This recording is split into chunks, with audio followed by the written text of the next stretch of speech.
네, 수급을 통해서 옥석을 가려보겠습니다. 수급 파이터! 네, 오늘도 역시나 김태성 팀장님과 함께하겠습니다. 팀장님 안녕하세요. 네, 안녕하세요.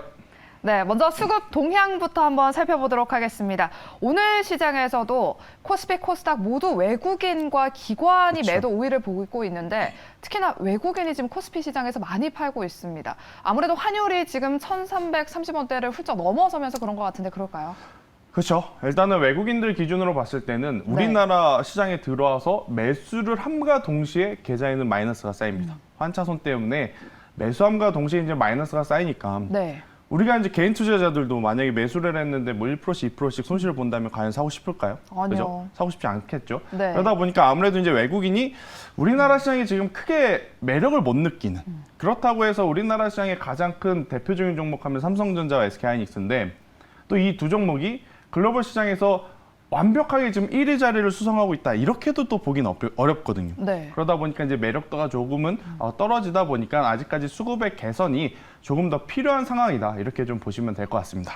네, 외국인이 봤을 때는 매력적이지 않은 시장이지만 그래도 어느 종목들을 사느냐 살펴봤더니 코스피에서는 외국인과 기관 모두 TYM, 농슬라를 사고 있고요. 그렇죠. 한국카본 그리고 후성을 매수하고 있습니다. 특히나 눈에 띄는 거는 기관들이 특히나 금융주 쪽으로 수급이 많이 들어오고 있는데 이게 또 어떻게 보면 금리 인상 우려 때문이겠죠? 그렇죠. 지금 아무래도 시장을 억누르는 가장 큰 이슈는 이제는 지정학적 리스크는 조금 저는 지나갔다라고 생각이 들어요. 대신에 인플레이션에 대한 압박은 여전히 지금 강도 높게 네. 시장에 영향을 주고 있다라는 관점에서 보면 시장이 하락하더라도 올라가는 종목과 올라가는 섹터가 있기 마련입니다. 그래서 저는 기관이 아무래도 지금처럼 인플레이션에 대한 이야기가 나올 때 어느 정도의 해지 리스크가 리스크 관리를 좀 하기 위해서 이제 금융주를 좀 사고 있지 않나라는 의견 한번 드려보도록 하겠습니다. 네, 해칭 전략이라는 의견을 주셨습니다. 그렇다면 이제 본격적으로 수급 파이터 라운드 시작해 보도록 하겠습니다.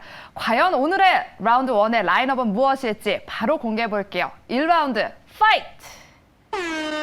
네, 현대차와 LG전자가 만났습니다. 어제 저희 수급 파이터에서도 1라운드가 그렇죠. LG전자가 나왔었거든요. 네. 로보로보와 대결해서 LG전자가 이겼는데 오늘은 현대차를 이길 수 있을지 한번 살펴보도록 하겠습니다. 김태성 팀장님의 승자는요? 사실 최근에 이제 고민을 좀 많이 했어요. 네. 현대차, LG전자 지금 5대5거든요.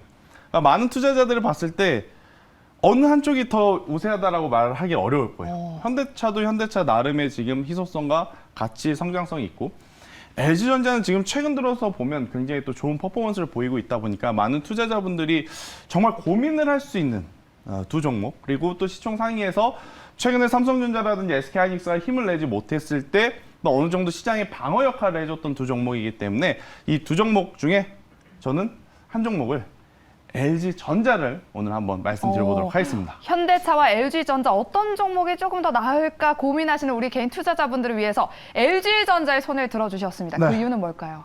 너무 좋아요. 그러니까 LG전자가 좋다라는 것보단 LG전자도 좋고 현대차도 좋습니다. 그런데 굳이 두 종목 중에 굳이 불확실성이 조금 더 적은 기업을 꼽으라면 저는 LG전자가 아닌가라는 생각이 들어요. 근데 현대차는 어떠한 불확실성이 있냐면요. 아직까지도 이 러시아 시장에서의 이 판매 매출이 정상적으로 이루어지고 있지 않기 때문에 뭐 러시아에서의 판매 대수가 그렇게 많은 양을 차지하는 것은 아닙니다만 그래도 한 나라에 팔렸던 매출이 빠지게 되면 결국 실적에 부담이 될 수밖에 없다라고 좀 보시면 될 것 같아요. 그래서 두 기업 중에 불확실성이 가장 적은 게 어떤 기업일까라고 했을 때는 저는 LG전자가 조금 더 불확실성이 없다. 이렇게 좀 볼 수가 있을 것 같아요. 왜냐하면 LG전자를 소개할 때 모든 사업부의 고른 성장이라고 말을 하는 게 거의 1년 만인 것 같습니다. 거의 처음 있는 일 같아요. 왜냐하면 네. 항상 MC 사업부가 말썽을 부렸었고요. 또 이제 과거에는 전장 사업부가 그렇게 좋은 성과를 내지 못했었던 상황. 그런데 이제 지금은 MC 사업부 잘 정리했죠. 그리고 전장 사업부에서 성장 모멘텀을 가져가면서 모든 사업부, LG전자가 가지고 있는 모든 사업부에서 지금 실적이 굉장히 좋게 나오고 있다라는 것에 이제 가장 좋은 점수를 줘야 되지 않나라는 생각이 들고요. 그 중에서 이제 가장 중요한 것은 전장 사업부입니다. 전장 사업부. LG전자 하면 우리가 과거에 놓고 봤을 때는 백색가전에 조금 더 이미지가 강하죠. 네. 근데 이제 백색가전은 새로움의 색깔이 혹은 새로움에 대한 것이 조금 떨어져요. 그렇기 때문에 주가라고 하는 것은 익숙한 것보다는 또다시 새로움을 또 찾아가는 게 가장 중요하거든요. 그래서 LG전자 같은 경우에는 그 새로움을 전장사업부에서 지금 찾아가고 있고 또 전장사업부에서 굉장히 좋은 성과를 내고 있기 때문에 당연히 1분기 호실적 그리고 그 이어서 나오는 2분기, 3분기의 실적도 충분히 우리가 기대해 볼 만하다라는 의견 한번 드려보면서 현대차도 물론 좋습니다. 네, 방송을 보신 분들이 좀 오해하실 것 같은데 현대차가 나쁘고 LG전자가 더 좋다. 그게 아니고요. 현대차도 좋고 LG전자도 좋지만 일단은 두 기업 중에 불확실성이 조금 더 작은 기업이 LG전자다라는 의견 한번 드려보도록 하겠습니다. 네, 그렇다면 LG전자 오늘 시장이 하락하다 보니까 영향을 받고 있는 것 같은데 이럴 때 또 매수해도 괜찮겠죠? 가격 전략은요? 그렇죠. 일단 LG전자 같은 경우에는 오늘 쉬니까 더 매력 있는 것 같아요. 네. 오늘 쉬니까. 왜냐하면 지난주 목요일 그리고 금요일 정말 강했죠. 그리고 어제도 굉장히 강한 모습을 보였는데 만약 오늘까지 추가적으로 양봉이 좀 강하게 나왔다면 트레이딩하기에는 더 부담이 됐어요. 그러니까 좋은 기업인 건 알지만 매수 타점으로 삼기에는 굉장히 부담이 됐을 것 같아요. 근데 다행스럽게 오늘, 다행스러운 표현이 맞나 모르겠습니다만 그래도 신규 매수하기에는 오늘의 쉬어감이 굉장히 좋은 지금 타이밍을 주고 있다. 이렇게 좀 볼 수 있을 것 같아요. 그래서 저는 LG전자 지금 현재 가격도 굉장히 매력적이다라고 생각이 들고요. 대신에 우리나라 지수도 그렇고 미국 지수도 그렇고 글로벌 지수가 아직까지는 떨어지는 칼날이잖아요. 그래서 오늘 종가에 사시는 게 좀 부담이 된다 하시는 분들은 내일 시초에 그냥 베팅을 하셔도 괜찮다.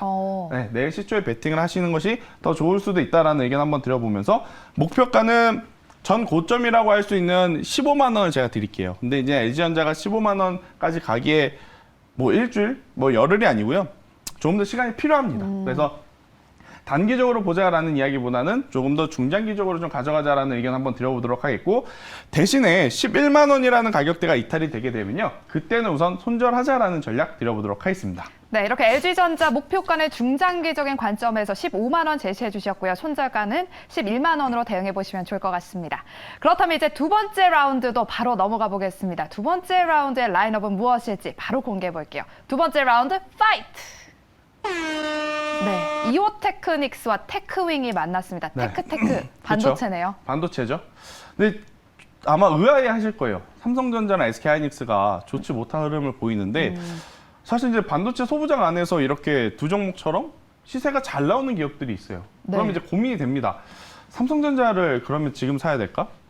아니면 삼성전자라든지 SK하이닉스가 밀림에도 불구하고 올라가는 이 두 종목을 또 관심 있게 봐야 될까? 그러니까요. 그렇죠. 많은 고민이 있을 것 같아요. 또 그 많은 종목들 중에 지금 선별해서 이 두 종목이 지금 굉장히 추세가 좋은데 그럼 둘 중에 하나를 산다면 또 어떠한 종목을 선택을 해야 될까? 그러한 고민을 좀 하실 것 같아서요. 이 두 종목을 한번 비교해 보도록 하겠습니다. 네, 반도체 기술에 필요한 레이저 기술을 보유하고 있는 이오테크닉스냐 아니면 테크윙 시스템 반도체 관련주냐 어떤 종목에 손을 들어주실지 바로 공개해 주실게요. 네. 이오테크닉스입니다. 네, 일단은 두 기업 모두 좋아요. 네네. 앞서서도 말씀드렸지만 LG전자, 현대차 두 기업 모두 좋던 것처럼 이오테크닉스도 좋고요. 그리고 테크윙도 굉장히 좋습니다. 그런데 이제 제가 이오테크닉스를 조금 더 좋은 점수를 줄 수밖에 없는 것은 지금 이 레이저 장비의 점유율을 좀 말씀드리고 싶어요. 그러니까 삼성전자라든지 SK하이닉스라든지 대형 고객사에 어떠한 장비별로 한 장비 혹은 한 부품별로 굉장히 많은 기업들이 2원화가 돼 있거나 3원화가 돼 있거나 4원화가 돼 있는 경우가 굉장히 많아요. 근데 삼성전자에서 지금 쓰고 있는 이 레이저 어닐링 장비 같은 경우에는요. 이오테크닉스가 지금 100%를 지금 공급을 하고 있다. 이렇게 좀 보시면 될 것 같아요. 그래서 100% 이제 공급을 하고 있다 보니까 당연히 어느 부분에서 좋은 점수를 줘야 되냐? 실적에 대해서 저는 좋은 점수를 줘야 된다고 생각이 듭니다. 지금 우리가 실적 시즌을 지금 지나가고 있지 않습니까? 맞아요. 그럼 가장 중요한 것, 특히 이제 주식이 주가의 가격에 가장 영향을 미치는 것, 기초적으로 실적이 좋아야 됩니다. 지금 당장 분기 실적도 좋지만 향후 2분기, 3분기, 4분기 지금보다 더 좋은 실적을 낼 수 있을 것이냐, 낼 수 없을 것이냐에 따라서 주가의 방향성이 굉장히 크게 달라지는데 이오테크닉스 같은 경우에는 지금 실적도 굉장히 좋고요. 향후에 당연히 실적에 대한 기대감이 높을 수밖에 없어요. 왜냐하면 대형 고객사에 굉장히 높은 점유율을 가지고 있는 이 부품, 그러니까 장비를 납품한다는 건 그만큼 기술력이 있다는 거거든요.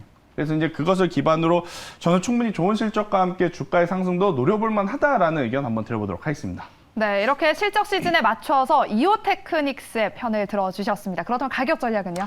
네, 이오테크닉스 같은 경우에 저는 지금 위치에서 그냥 종가에 매수를 하시는 게 가장 괜찮을까요? 좋다라고 생각이 들어요. 네. 최근에 우리나라 지수가 조정이 있었나? 라고 할 정도로 굉장히 또 상승 탄력이 가파르게 올라오고 있습니다. 그만큼 실적과 앞으로의 이 성장성이 주가에 미치는 영향이 크다라는 거예요. 이번 분기 실적이 잘 나오고 그리고 계속해서 성장할 가능성이 높다라고 생각을 하니까 이렇게 쭉 올라오는 상황이기 때문에요. 저는 여기서 한 템포 더 상승 슈팅이 나올 가능성이 높다라고 생각이 듭니다. 그래서 이제 오늘 종가에 매수를 하신 분들 같은 경우에는 전 고점이라고 할 수 있는 12만 원대를 넘어서요. 15만 원대까지 목표가를 한번 잡고 가보자. 이렇게 한번 설정을 해드리도록 하겠고, 대신에 지금 이 종목 같은 경우에는요. 밀렸을 경우에 이평선들이 이탈되는 가격이 10만 원이에요. 네, 그래서 10만 원이라는 가격대가 이탈이 되게 되면 그때는 손절하는 게 더 좋지 않나라는 생각이 들어서 저는 손절가는 10만 원. 근데 이제 많은 분들이 조금 부담스러울 수밖에 없는 위치예요. 현재 위치가. 왜냐하면 최근에 계속해서 이제 가파르게 올라왔기 때문에 하루 정도 더 쉬어갈 수 있다라는 것을 이제 고려를 해본다면 오늘 종가 1차 그리고 내일 쉬어갈 때 2차 매수를 하는 게 훨씬 더 좋지 않나라는 의견 드려보도록 하겠습니다. 네, 이오테크닉스의 가격 전략은요. 목표가 15만 원, 손절가는 10만 원으로 제시해 주셨습니다. 그럼 오장의 개인 투자자분들이 주목해보면 좋을 만한 공략주를 우리 김태성 팀장님이 픽해 오셨는데 어떤 종목일지 네. 공개해 주실까요? 자, 제가 오늘 공개해온 현대 종목은 이지웰. 현대 이지웰인데 현대 갑자기 버퍼링이 걸리셨어요. 이게 왜 그러냐면 네. 저희 같은 직장인들은요. 가장 중요한 또 연관성 있는 기업이다라고 보시면 될 것 같아요. 이게 무엇을 하는 기업이냐? 기업 복지와 관련된 산업을 합니다. 그러니까 기업에서 최근에 보면 많은 직장인들이 워라밸 그러잖아요. 맞아요. 그만큼 급여 수준도 굉장히 중요하지만 아무래도 업무 환경 그리고 혹은 부가적으로 어느 정도 이제 이 지원을 해주는 거에서 굉장히 이제 중요하다라고 좀 말씀을 드릴 것 같은데 현대 이지웰 같은 경우에는 급여 복지를 통해서 급여 복지 외에 이제 추가적인 이제 인센티브를 주는 거예요. 네, 인센티브를 줘서 어떤 제품을 뭐 옷을 사 입든지 아니면 공연을 보든지 아니면 여가 생활을 즐기든지 문화 생활을 하든지 그런 것들을 또 할 수 있는 사업을 지금 하고 있기 때문에 저는 현대 이지웰 같은 경우에는 최근에 지금 기업들이 돈을 많이 벌고 있잖아요. 삼성전자도 그렇고 SK하이닉스도 그렇고 우리나라 시총상위 대형 종목들이 사실 코로나19 이후에 엄청나게 큰 매출들을 좀 기록했기 때문에 네. 그러한 복지 차원에서의 지원이 굉장히 또 높아지게 된다면 저는 관련주들의 한번 상승도 나타나지 않을까라는 생각이 들고 아무래도 이 포인트로 먹고 사는 기업입니다. 포인트. 그러니까 수수료로 먹고 사는 기업이죠. 이게 왜 좋냐면 지금 제조업들이 굉장히 부담이 되는 것은 원재료 가격들이 상승했기 때문에. 네. 그런데 이런 수수료 기반은요. 그러한 제품 원가가 절대 들어가지 않습니다. 그래서 부담이 없는 상황이다라고 좀 말씀을 드려보면서 현대 이지웰 지금 시장에서 어떻게 보면 좀 지루할 수는 있어도 그래도 안정적으로 좀 수익을 낼 수 있지 않을까라는 의견 한번 드려보도록 하겠습니다. 네, 원자재 가격 상승에도 좀 자유로운 종목이다라고 국내 1위 복지몰인 현대 이지웰을 소개해 주셨습니다. 그렇다면 가격 전략도 제시해 주실게요. 네, 일단 뭐 오늘 종가에 그냥 사시는 게 좋을 것 같아요. 네, 고민을 하시는 것보다는 일단 오늘 종가에 사셔서 저는 추가적으로 상승 시에는 목표가 15,000원 여기서 만약에 밀리게 된다면 네네. 9,000원이라는 이 박스 하단을 손절가로 한번 잡고 대응을 하시는 게 가장 좋을 것 같고요. 대신에 이제 이 종목도 마찬가지입니다. 그 앞선 종목들과 마찬가지로 단기적인 흐름을 기대하기보다는 어느 정도의 중장기적인 천천히 흘러가는 추세를 좀 고정시켜서 가는 것을 한번 기대해보자라는 의견 드려보도록 하겠습니다. 네, 현대 이지웰까지 가격 전략까지 참고해 주시기 바랍니다. 네, 이렇게 김태성 팀장님과 함께했습니다. 오늘 말씀 고맙습니다.